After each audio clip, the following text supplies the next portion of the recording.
બોલો બોલો.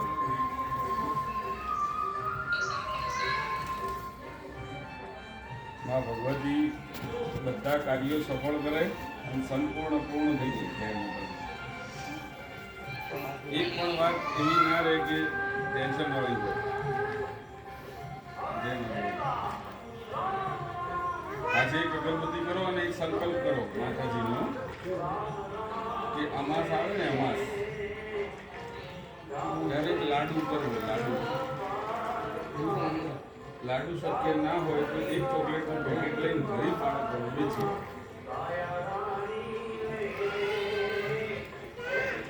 દર અમાસે એટલું કરો એટલે પછી જેટલું ધાર્યું છે ને એટલું કરી આવીશ. જેમ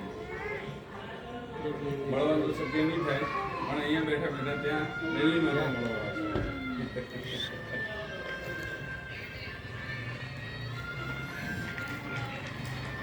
ધંધાનું